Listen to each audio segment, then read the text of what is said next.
Gracias, mis hermanos, por ayudar en la dirección del servicio. Y gracias a ustedes, cada uno, por estar aquí esta mañana.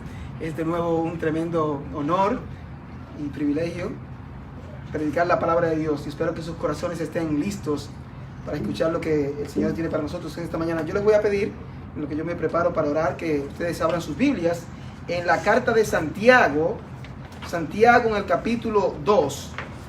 Recordando que esta serie la empezamos hace unas 6-7 semanas y hemos seguido avanzando en orden, exponiendo esta carta del apóstol Santiago, que no es uno de los apóstoles originales de los 12, pero también se le llama apóstol a él en algunas circunstancias también. Déjame orar para que el Señor bendiga la predicación de su palabra en esta mañana. Señor, gracias te damos porque tenemos de nuevo la oportunidad de escuchar tu palabra. Es nuestro deseo, Dios, que tú hagas a través de ella lo que tú puedes hacer en el corazón de cada persona que está aquí en esta mañana, de acuerdo a su circunstancia. Pido que tú te glorifiques una vez más, porque te lo rogamos en el nombre de Cristo. Amén. La serie de Santiago, que nosotros empezamos hace unas cuantas semanas, la titulamos, como ustedes saben, Una fe viva. Y la semana pasada Nick terminó el capítulo 1. Y hoy yo comienzo entonces con el capítulo 2, titulado Favoritismo en la Iglesia. Y hoy vamos a cubrir los primeros 9 versículos de la carta de Santiago. Dice que una vez le preguntaron al escultor y pintor Miguel Ángel que cómo él hacía sus esculturas, específicamente sobre una de las esculturas que él había hecho. Y se cuenta que él dice muy fácil, él solamente coge el mármol, su cincel, su martillo y le quita al mármol todo lo que no se parece a la figura que él quiere hacer, como si fuera tan fácil. Yo creo que si nosotros fuéramos un pedazo de mármol y Dios quiere hacer con nosotros una obra, que esa obra es formarnos a la imagen de Jesucristo, si el Señor, con lo que van ustedes a escuchar esta mañana, quisiera, y Él lo quiere, quitar esos pedazos de mármol que usted no necesita, porque ese pedazo de mármol no se parece a Jesucristo, yo pienso que sería una gran cosa hoy. Así que yo les ruego que ustedes pongan mucha atención a la predicación de la palabra en esta mañana, porque pienso que Dios quiere enseñarnos algunas lecciones. Entonces, en Santiago capítulo 2, yo voy a leer el texto y luego entonces vamos a proceder a explicarlo.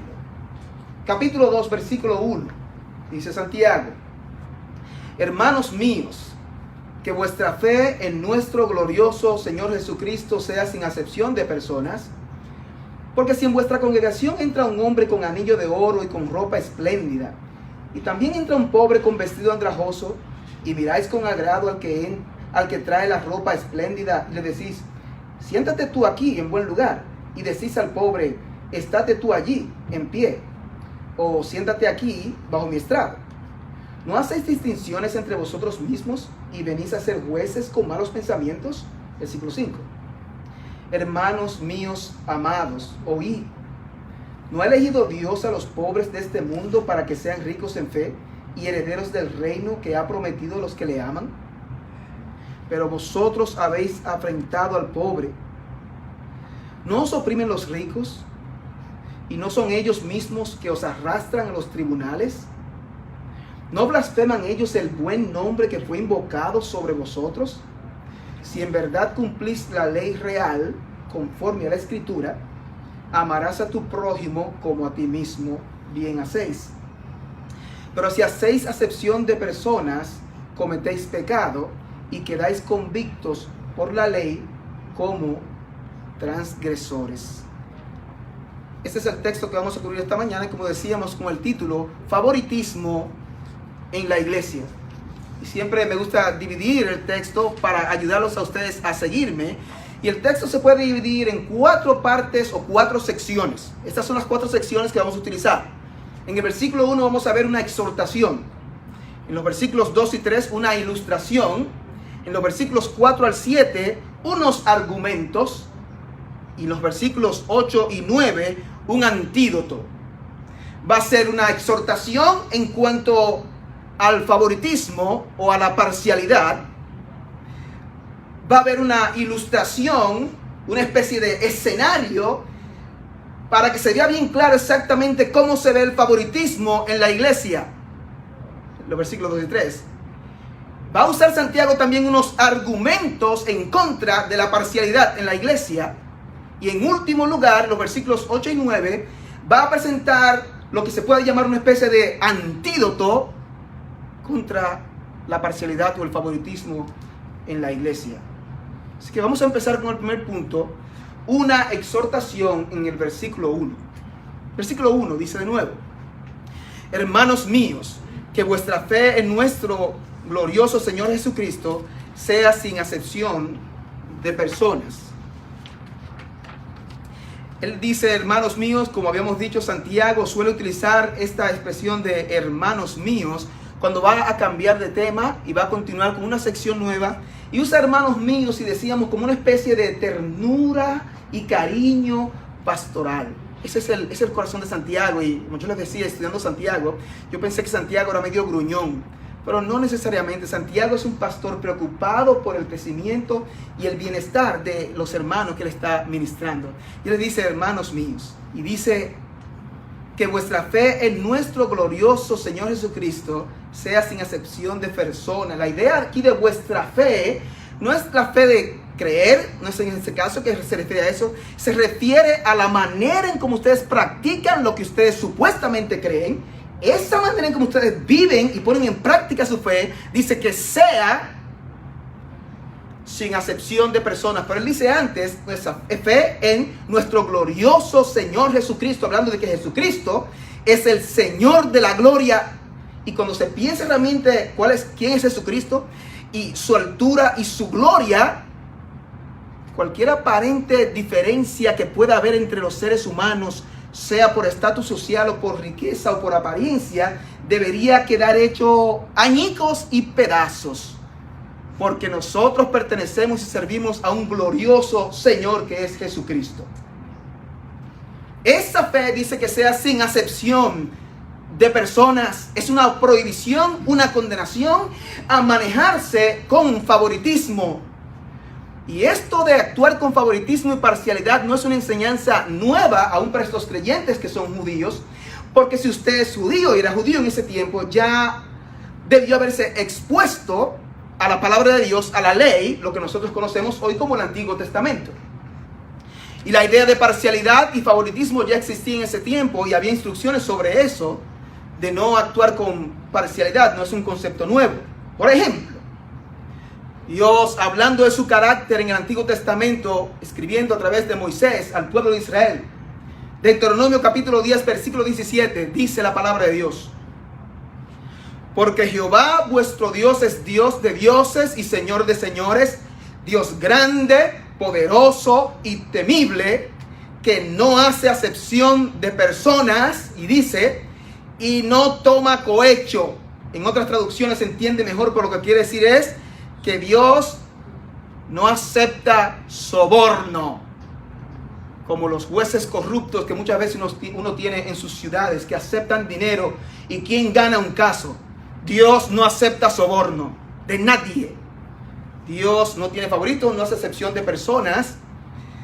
Y sobre lo que Dios esperaba de su pueblo, encontramos en Levítico capítulo 19, versículo 15, sobre lo que Dios esperaba de cómo el pueblo debía tratar a sus semejantes. Dice Levítico 19, 15: no harás injusticia en el juicio, y lo voy a leer al revés, ni complaciendo al grande. Y algunos de ustedes van a decir, algunos que tienen mentalidad de socialistas, de que hay que quitarle a los ricos para darle a los pobres, usted va a decir aquí, ni complaciendo al grande. Te dice, así, predica. Pero antes de eso decía, ni favoreciendo al pobre. No. Con justicia juzgarás a tu prójimo. Ese es el corazón de Dios desde el Antiguo Testamento. Él no hace excepción de personas. Tú tampoco debes hacer excepción de personas. En tu trato con tus semejantes, no debes tener favoritos. Esta idea también se conocía cuando el Señor estaba en la tierra, porque aún sus adversarios, sus enemigos, aunque lo hacían con motivaciones equivocadas, cuando venían a hacerle preguntas al Señor para probarlo, ellos mismos decían, y en una ocasión lo hicieron cuando venían a probarlo con preguntas difíciles: maestro, dinos, nosotros sabemos que tú no haces acepción de personas. Y se lo dicen ellos, aunque por manipulación, con motivos equivocados, pero ellos reconocían que el Señor Jesucristo, siendo Dios, y no necesariamente lo reconocía, por supuesto, pero aún los enemigos del Señor reconocían que Dios no hace acepción de personas. Y eso lo demostró Cristo también cuando estaba en la tierra. Entonces lo que Santiago está diciendo: no tengan favoritos. Y esto en ninguna forma, el primer versículo parece hablar de manera general. Y la idea es, de la forma gramatical aquí, parece decir que es que ya lo estaban haciendo. Y Santiago está diciendo: párenlo ya. Si están teniendo favoritos, deben pararlo ahora. Es una preferencia indebida basándose en circunstancias externas o en las apariencias. Y es una pena que aún en el Antiguo Testamento vemos que aún hombres piadosos de Dios tenían este problema que todavía existe entre nosotros. Es algo muy común de la naturaleza caída, el tener acepción de personas basado en las apariencias. ¿De quién yo estoy hablando que tenía este problema? Un hombre piadoso. Estoy hablando de Samuel. Cuando Dios envía a Samuel a buscar uno de los hijos de Isaí para ungirlo por rey, en lugar del primer rey de Israel, Saúl, va a buscar a David. Y miren lo que pasa en 1 Samuel 16, 6 y 7. Dice: y aconteció que cuando ellos vinieron, los hijos de Isaí, estaba Samuel en la casa de Isaí, él vio a Eliab, creo que es el hijo mayor, y se dijo a él, se razonó: de cierto delante de Jehová estás ungido. Él dijo: wow, pero este va al gimnasio que juega basquetbol, tiene que ser ese, dice él. En su corazón analizó. Versículo 7. Y Jehová respondió a Samuel y le dijo: no mires a su parecer ni a lo grande de su estatura. ¿Por qué? Porque yo lo desecho, dice Dios. Porque es grande, porque es buen mozo, porque tiene pelo bueno, o malo, o suave. No. Porque Jehová no mira lo que mira el hombre. ¿Qué está diciendo? Dios no juzga como nosotros. No. ¿Cómo lo hace entonces? Porque nosotros, dice, pues el hombre mira lo que está delante de él por apariencias. El hombre mira lo que está delante de sus ojos, pero Jehová mira el corazón. Qué bueno eso. Jehová mira adentro. Jehová mira realmente quien tú eres, no por apariencias busca a Dios. Y eso es bueno. Y después que Santiago da la exhortación de no tener favoritos y no actuar con parcialidad, él va a proceder, y es el segundo punto, a dar una ilustración. Y en la manera en que lo va a hacer presentando un escenario. No necesariamente como algo que no había ocurrido y solamente como un ejemplo, sino como algo que probablemente ya estaba pasando en medio de ellos. Lo cual es penoso cuando leamos el texto. Los versículos 2 y 3 presentan un fuerte contraste de lo que estaba pasando. De nuevo voy a leer los versículos 2 y 3 y después lo vamos a explicar. Porque si en vuestra congregación entra un hombre con anillo de oro y con ropa espléndida, y también entra un pobre con vestido andrajoso, y miráis con agrado al que trae la ropa espléndida y le decís: siéntate tú aquí en buen lugar, y decís al pobre: estate tú allí en pie, o siéntate aquí abajo, bajo mi estrado. Bueno, cuando uno lee pasajes como este también, y cualquier pasaje de la Escritura, siendo un libro escrito hace unos cuantos cientos y miles de años en algunos casos, vamos a pensar, uno puede cometer el error de interpretarlo a la luz de nuestra cultura y nuestro contexto, y eso está mal porque uno comete errores de llevar lo que uno entiende de ahora allá atrás. Debemos ponernos en los zapatos de esa gente y qué estaba pasando en su tiempo para entender bien el texto y poder hacer aplicaciones correctas. Eso es muy importante en la interpretación bíblica. Esta descripción aquí de este escenario, de estas dos personas, una persona de la alta sociedad, según se ve aquí, y el pobre, no parece indicar que eran miembros regulares de la iglesia. Estos eran visitantes que podían aparecer de cuando en cuando, de vez en cuando. Y entonces él dice, porque si en vuestra congregación, supóngase que en vuestra congregación, es en vuestra iglesia, entra un hombre con anillo de oro y con ropa espléndida, y también entra un pobre con vestido andrajoso. Miren el contraste ahora. Veamos primeramente la persona que entra con anillo de oro. ¿Qué es lo que era el anillo de oro en este caso? En ese tiempo, el anillo de oro, o en este caso los anillos de oro, eran el emblema, el símbolo de riqueza y de estatus. Hoy no, porque una persona de clase media o una persona pobre puede tener anillos y eso no quiere decir nada. ¿Ven que es diferente como yo lo interpreto? En aquel tiempo era diferente. De hecho, esto que la persona es con anillo de oro se puede traducir también una persona con el dedo de oro. La idea es que la persona muchas veces tenía no solamente un anillo, sino que tenía varios anillos en un dedo. Era tan común la práctica de mostrar la riqueza y ser ostentoso con los anillos, que un poeta de finales del siglo I, llamado Juvenal, era experto en la sátira. Él estaba tratando de ridiculizar a los ricos que usaban todo este lujo y todos estos anillos. Y él, Juvenal, tratando en su sátira de ridiculizar a los ricos, miren lo que él dice en una de sus piezas, en una de sus obras, Juvenal, para hacer el punto. Dice sobre este personaje en su obra: tenía 6 anillos en cada dedo de sus manos, los usaba de día y de noche y no se los quitaba ni aún para bañarse. Ya usted sabe cómo era que... Yo te imagino a gente con las 2 manos llenas de anillos, 6 anillos en cada mano, ni para bañarse, lo incómodo. Yo supongo todos los rasguños que tenía por donde quiera con esos anillos.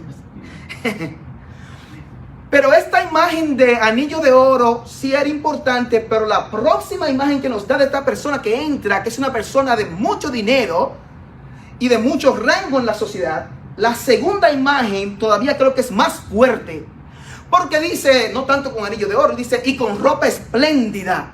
Esto es una ropa hermosa, en algunos casos se entiende que es una ropa brillante y resplandeciente. No sé si ustedes recuerdan cuando Jesús habla de el rico y Lázaro, dice que este hombre se vestía todos los días de púrpura y de lino, y hacía banquete todos los días con esplendidez.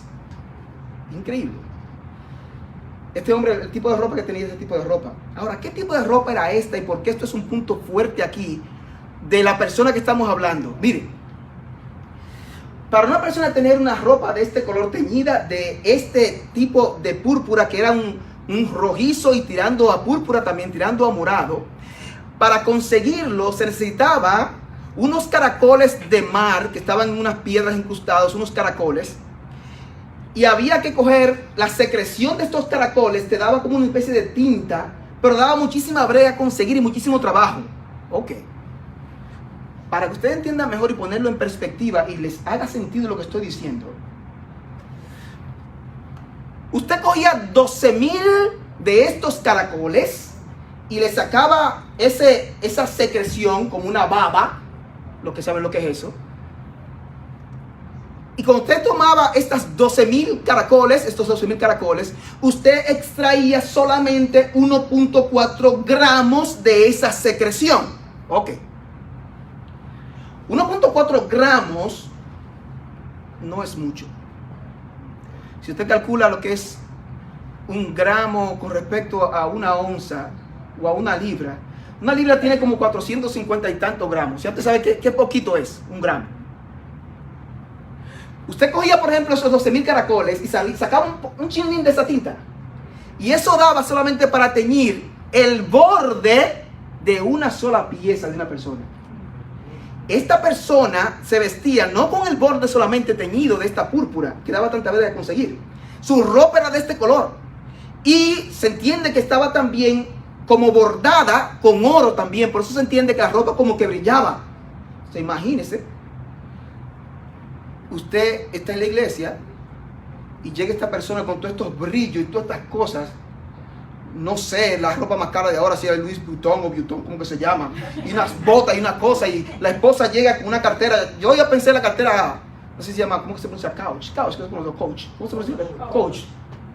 Dije, no, esa cartera Coach, no, porque yo voy a un outlet y lo consigo sin tener mucho dinero, realmente, a una fila y lo consigo. No sé, la cartera más cara, y llega la mujer y la esposa del hombre que está ahí, que va a la iglesia toda la semana, le hace así al marido: ¿tuviste esa cartera que tiene esa señora que llegó?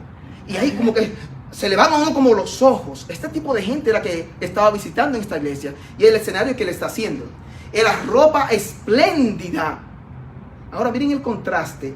Dice, y también el mismo día, mismo servicio, y entra también un pobre con vestido andrajoso.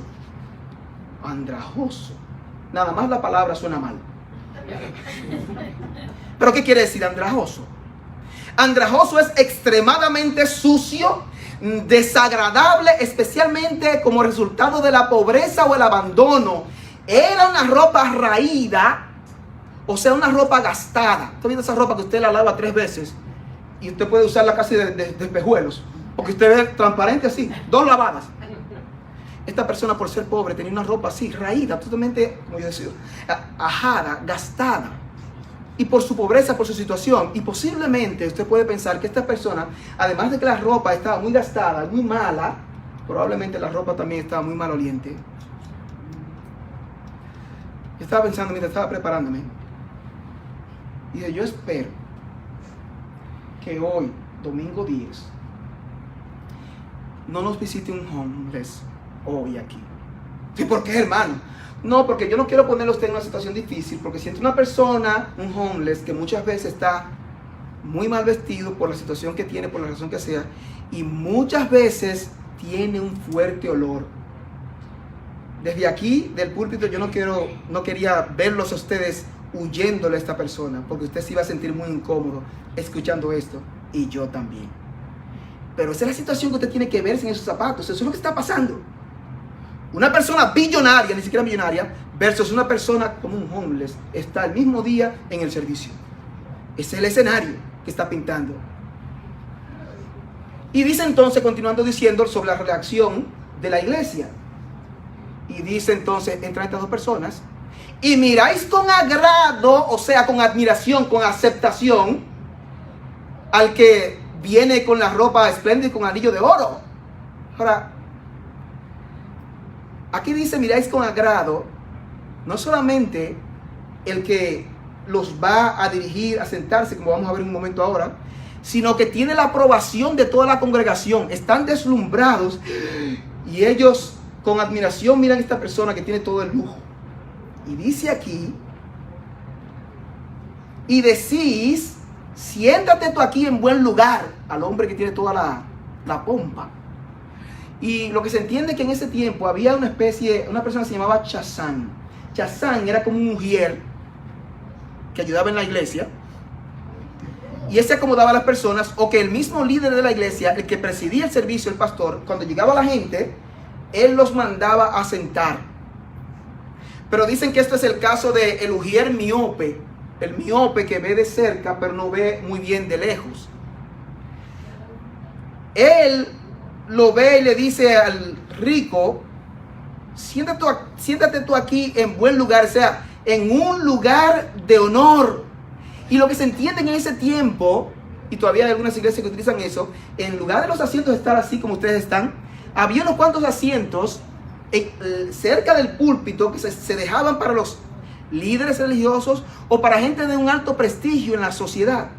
Y este hombre rico entra y le dicen, ven, dice el pastor, o él dice el chazán, el ujier, siéntate aquí en un buen lugar de honor, porque también en ese caso ellos iban a poder ser vistos desde el frente de la congregación y la gente podía verlos mejor. Y yo supongo que ese día, cuando llegaba esa persona a ese servicio, nadie iba a poner atención a una palabra del sermón, porque iban a estar mirando, tuviste ese lujo, tuviste esa cartera y tuviste ese...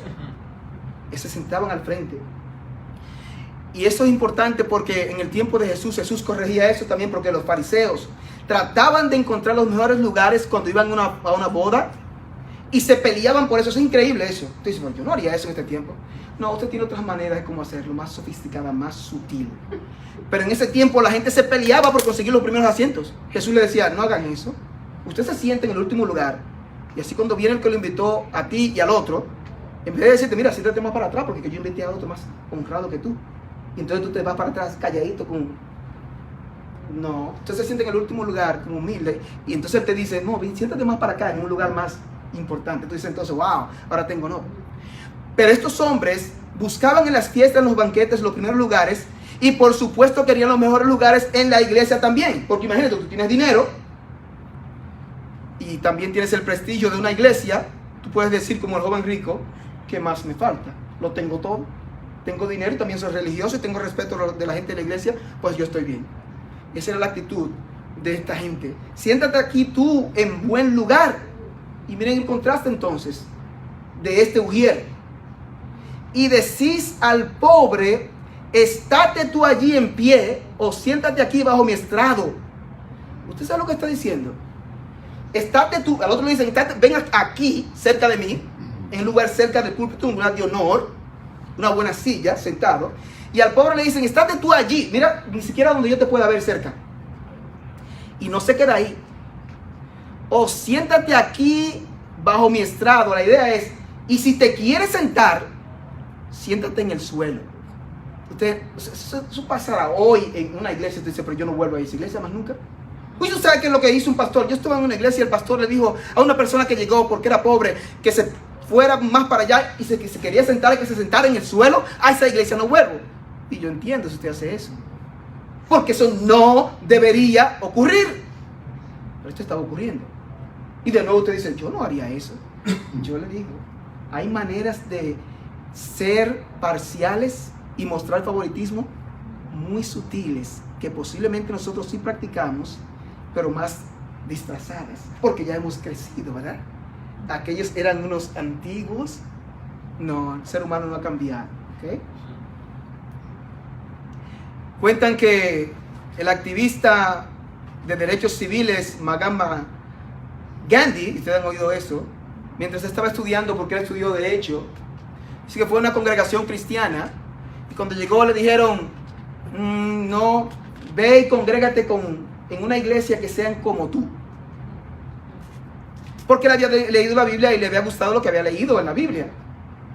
Y dice que él reflexionó y dijo, bueno, si en la iglesia cristiana también hay castas, como hay castas entre los gente de la India, entonces más me vale que me quede como hindú, mi religión, hindú. Así que se fue y nunca más volvió. Por eso era que él mismo decía que le gustaba a Cristo, pero no a los cristianos.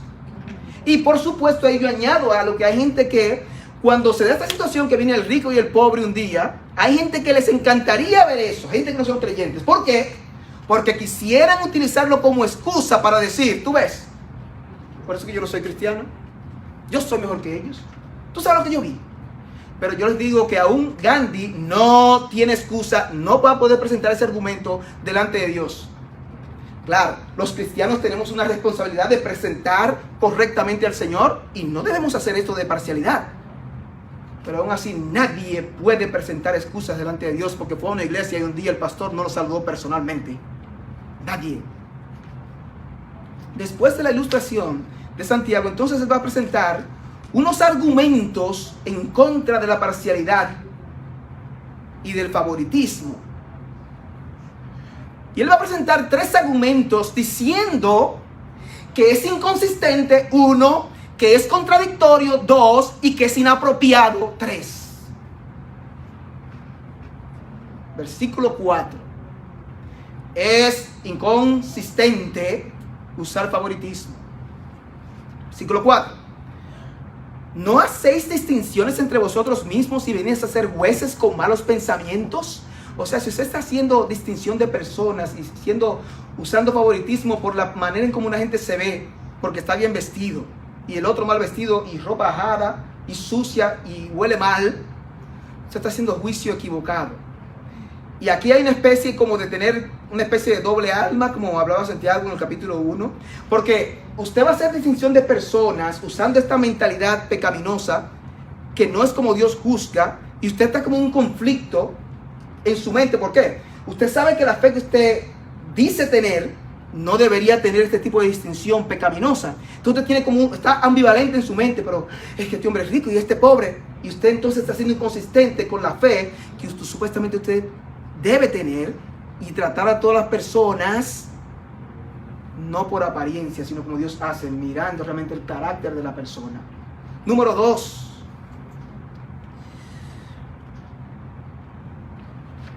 Es contradictorio. Tienen que saltar unas cuantas cosas por asunto de tiempo. Versículos 5, 6. Hermanos míos amados, oíd. Me gusta esta frase aquí porque alguien dice que es como si Santiago estuviera diciéndolo con voz temblorosa y rogándole a estos hermanos: hermanos míos amados, oíd, o sea, escúcheme, o sea, casi con un corazón quebrantado y quebrado. ¿Cómo ustedes están haciendo eso? Yo les recuerdo, los cristianos pecamos todavía, y hacer esto en la iglesia le duele mucho al corazón de Dios y debería dolernos a nosotros. Pecamos, sí, pero Dios no ha terminado con nosotros. El que empezó en nosotros la buena obra la perfeccionará hasta el día de Jesucristo. Y vamos a seguir metiendo la pata hasta que seamos glorificados, pero cada día deberíamos pecar menos. Ese debería ser el deseo de nosotros. Pero que es contradictorio también el hacer favoritismo. Versículo 5 y la primera parte del versículo 6 dice: hermanos míos amados, ¿no ha elegido Dios a los pobres de este mundo para que sean ricos en fe y herederos del reino que ha prometido a los que le aman? Él hace varias preguntas y cada pregunta es una pregunta retórica que lo que quiere decir es, no hay ni siquiera que responderla. Y en este caso la respuesta es afirmativa. Es como decir, usted está haciendo tal cosa, no es cierto. Esa es la manera que está diciendo. De hecho, se podría decir como una afirmación. Dios ha elegido a los pobres de este mundo para que sean ricos en fe. Dios ha elegido a su pueblo. Y aquí no voy a abundar mucho porque no tenemos mucho tiempo y hemos hablado en el pasado aquí. Pero sobre la elección, dice que alguien le preguntó una vez, le dijo a Spurgeon, el predicador famoso: mire, yo he leído la Biblia varias veces de tapa a tapa. Y la he leído de rodillas. Nunca he encontrado la doctrina de la elección en la Biblia. Y Spurgeon le respondió: bueno, si tal vez tú la hubieras leído en una posición más cómoda, la hubieras encontrado. Porque la doctrina de la elección está en todos los lugares de la Biblia, desde Génesis hasta el último libro de Apocalipsis. Pero Dios ha elegido a los pobres para que sean ricos en fe. Cuando dice ricos en fe, la idea no es que yo tengo más fe que tú, que mi hermano, y que la hermana fulana tiene más fe. Ese no es el punto. Lo que está tratando de hacer de ricos en fe es decir el privilegio y la esperanza que obtienen los creyentes mediante la fe, lo cual los hace herederos de las posesiones del reino celestial. Ellos son pobres, y cuando dice pobres, es pobres según el estándar del mundo. El mundo los llama pobres, Dios los ve diferente.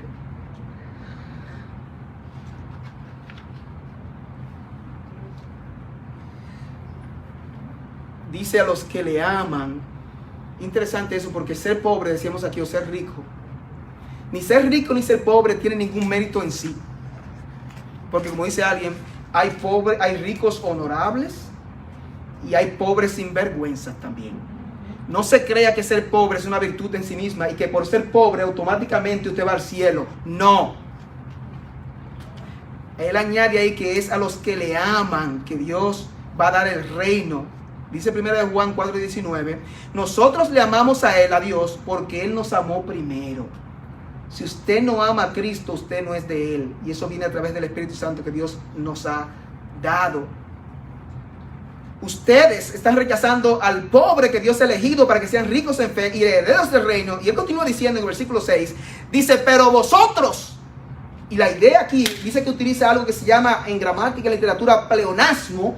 Cuando dice, pero vosotros, es un pleonasmo, que lo que quiere decir, no tiene que añadir eso, pero él lo hace para hacer énfasis. Dice, pero ustedes, Dios ha hecho esto y al contrario, ustedes están rechazando al pobre, pero ¿cómo se atreven? Una reprensión bien fuerte. Ustedes han deshonrado al pobre, lo han rechazado, lo han humillado, no ha sido físico, pero ha sido algo emocional realmente, lo han avergonzado. ¿Cómo se siente una persona? ¿Cómo vuelve una iglesia así? Una persona nueva que está tratando de buscar y escuchar la palabra de Dios. Y pensando, bueno, en la iglesia me van a aceptar. aunque yo tenga esta ropa, porque yo no puedo. Yo quisiera, pero es que no puedo. Mire, yo estoy enfermo. Imagínate. No, la iglesia no debería hacer eso. Tercer lugar, y el tercer argumento de él. Es inapropiado tratar al rico con preferencia en lugar del pobre. Es inapropiado. La Biblia no nos está mandando aquí nosotros a tratar al rico mal porque él es rico. Eso no es lo que está diciendo la Biblia. El orden social permanece. Romanos 13:7 dice: pagad a todos lo que debéis, al que tributo, tributo, al que impuesto, impuesto, al que respeto, respeto, al que honra, honra, ya sea rico o sea pobre. No se vaya de aquí con la mentalidad de que una persona es rica y que por eso es automáticamente lo peor. No, la Biblia no enseña eso. Muchos hombres piadosos en la Biblia tenían muchas riquezas que Dios les dio. El problema no son las riquezas. Dice este versículo: ¿no os oprimen los ricos? ¿Y no son ellos los mismos que os arrastran a los tribunales? La opresión no era solamente religiosa o necesariamente religiosa, sino social y económica. Estos ricos dominaban a los pobres, posiblemente con préstamos que los pobres no podían pagar, con altos intereses, y una gente se mete en un préstamo de eso y es como usted, lo que estaba en deuda, sabe que eso es como un círculo vicioso. Usted dura años y nunca paga. Una tarjeta de crédito usted paga el mínimo y dependiendo de lo que usted debe puede pasar 13, 15, 20 años para pagarla, si solamente paga el mínimo. Usted sabe lo que es, lo que han tenido tarjeta de crédito que no la pueden pagar. Estos ricos oprimían a los pobres. Y no tan solo eso, dice, os arrastran a los tribunales. Dice que una persona rica que un pobre le debía, si encontraba al deudor en la calle, él podía tomar a la persona por el cuello de la túnica y prácticamente estrangulándolo, podía literalmente llevarlo arrastrando, literalmente, a los tribunales porque no le había pagado. Y van a los tribunales entonces, allá se encuentran con un juez que ha sido sobornado por los ricos que tienen el dinero. Se parece mucho a la sociedad en que estamos ahora. El que tiene dinero realmente es el que soborna. Los hombres, como dicen, tienen un precio siempre y eso es muy penoso. Pasaba con ellos, los arrastraban a los tribunales, un abuso tremendo. No tan solo eso, sino que dice, no blasfemen ellos el buen nombre que fue invocado sobre vosotros. La idea es, ellos hablan mal del nombre de Cristo, lo difaman al Dios del cielo, y él añade el buen nombre como el nombre honorable y hace la ofensa aún peor. Ellos difaman el buen nombre, el nombre honorable de Cristo, el nombre que fue invocado sobre vosotros. O sea, Dios es el dueño de su pueblo, ustedes pertenecen a él, y estos ricos, a quienes ustedes están tratando de honrar y darle todos los privilegios, son los mismos que abusan de ustedes. Por eso se pongan a pensar, ¿qué es lo que está pensando la gente de la iglesia cuando hace eso con los ricos? Motivaciones equivocadas y una falta de confianza en Dios. Pero lo que están pensando posiblemente es que si los tratan a los ricos con ciertos privilegios en la iglesia, tal vez encuentren algún tipo de favor con los ricos, sea que van a ayudar económicamente con la iglesia, o que van ellos a quitar un poquito la bota que tienen en su cuello y de abuso que tienen, en lugar de confiar en Dios. La mentalidad debería ser como la de Pablo. Yo los busco a ustedes, le decía a los corintios, no a lo suyo. Porque mucha gente también tiene la mentalidad de que en la iglesia solamente quieren lo suyo y no a ellos. Y Pablo se cuidaba mucho de eso. Yo los busco a ustedes, porque a Pablo lo acusaban de que él lo que quería era dinero. Y Pablo decía, no, yo no quiero lo suyo, yo los quiero a ustedes, no su dinero.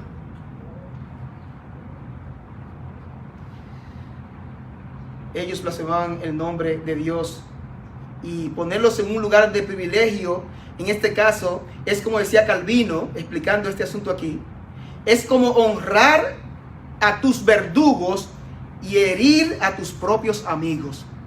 Totalmente inapropiado. ¿Lo vas a tratar mal porque son ricos? No, porque aún si me hacen mal, yo trato bien aún a mis enemigos. Eso no es el punto. Pero tampoco hacer este extremo de darles un lugar de honor. No se debe hacer. Es completamente inapropiado. Y por último, breves minutos, el antídoto que está en los versículos 8 y 9. Dice, si en verdad cumplís la ley real, conforme a la escritura, amarás a tu prójimo como a ti mismo, bien hacéis. Pero si hacéis acepción de personas, cometéis pecado y quedáis convictos por la ley como transgresores. Es una especie de antídoto que sirve para contrarrestar lo que está pasando. Y él dice, si cumplís la ley real.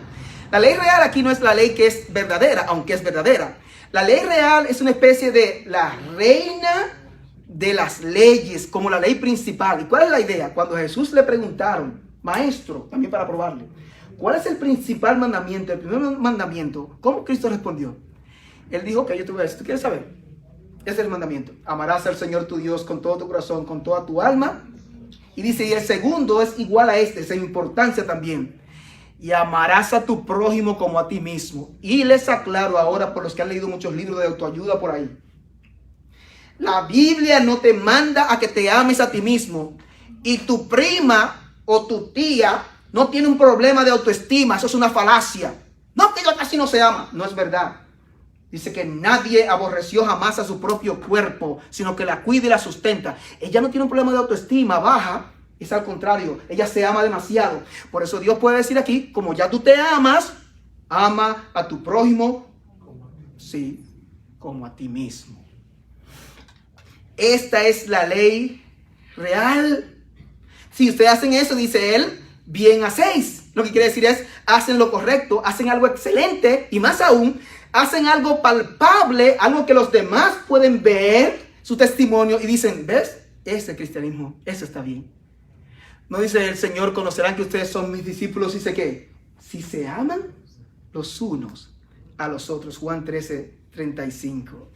Si ustedes hacen lo contrario, cometéis pecado. Lo que está diciendo es pecado lo que están haciendo. Es empático, es pecado lo que están haciendo. Y entonces son convencidos por la ley cuando son encontrados culpables. Y si ese es el caso de nosotros, para concluir, si usted cree que ha sido culpable de mostrar favoritismo, no tan solo en la congregación cristiana, sino en su trato con los demás, en cualquier ámbito donde se desarrolla, y usted tiene la tendencia que es común en nosotros a juzgar por las apariencias, y usted se relaciona solamente con las personas que usted están a su nivel, o las personas que solamente pueden devolverle algo a usted, usted está mostrando favoritismo, está pecando. Solución: debe arrepentirse.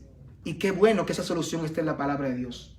Primera de Juan, capítulo 1, versículo 9. Si confesamos nuestros pecados, Él es fiel y justo para perdonar nuestros pecados y limpiarnos de toda maldad. Si ustedes recuerdan que la estatua de la justicia tiene varios elementos, esa estatua. La estatua de la justicia tiene una balanza en una mano, donde se pesan las evidencias y no tiene base para que las evidencias hagan su trabajo solas. Ningún truco. Una balanza guindando, así como dicen, colgando. En la izquierda tiene una espada, la señora justicia, para hacer justicia rápido y terminante. Y algo interesante que tiene la señora justicia es que sus ojos están vendados, para dar la idea de lo que estamos hablando de imparcialidad. Que ese sea el corazón de nosotros en esta mañana, ¿ok? Señor, gracias por tu palabra. Te rogamos, Dios, que lo que quede en nosotros de esta área sea cincelado y quitado como un escultor que quita el mármol que no se parece a lo que Él quiere hacer.